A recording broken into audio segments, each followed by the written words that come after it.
Hey guys, welcome back to Xamarin guys. So in this tutorial we are going to play around with cell tab selection using messaging center. That means we are going to trigger our cell tab selection from our second page to our first page using the button click. So whenever I click on this button, then I'll just navigate to our first tab element, and you can just play around with adding a button in our first page and going back to the second page selection. So in this tutorial we are just going to basically create a new page, that is a content page, by right clicking on it, creating a new file using forms, here content page YAML, and I'm going to give a name as app_cell_page.xaml, where we will be converting our content page to a cell page. So we can go to our content page, that is our app_cell_page.xaml, and here you will find a content page where you have to rename it to a cell, and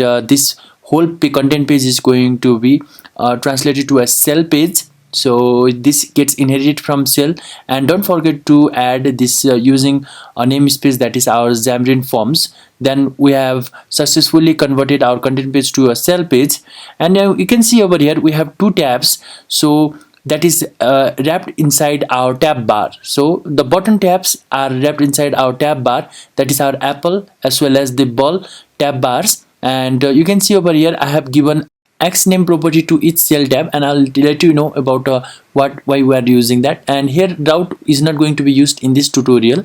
And you can see over here we have views, that is our Apple page as well as ball page, that is inside our views folder. They are basically a content page. Using this namespace we are going to call that folder, and then we are going to use this variable name in order to call these two pages, which has basically a label inside our content page, that is our Apple page, and a label as well as button inside our ball page. So this variable is going to call that two pages, that is our Apple page as well as the ball page, out of that views folder using that namespace.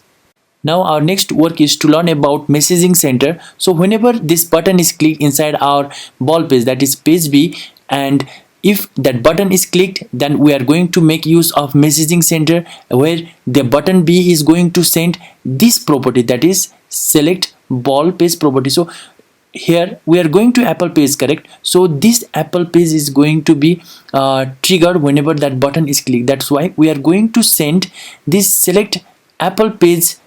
I'm just going to rename it as select our Apple page tab whenever that button is clicked. So you can just use any of the name as you like, just it is just a string, and you can pass any of the parameters. So if you go really complex, you can just pass parameters along with this messaging center. I'm not going to use for that for this tutorial. So you can see over here we are going to subscribe our element, that is our select Apple page tab element that was sent from our page B. So now here you can see I have a X name as my tab bar.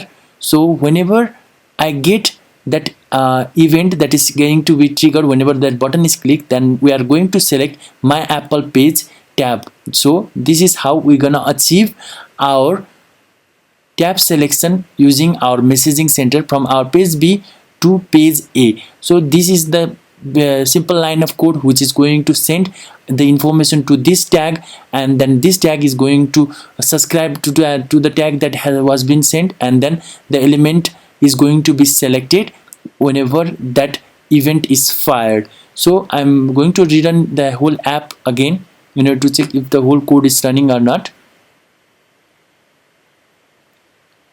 So let's wait for some time. So whenever I click on this, then we are going to trigger to our Apple page. So that's all for this tutorial now. Thank you guys. Thanks for watching. Keep in touch for next tutorials.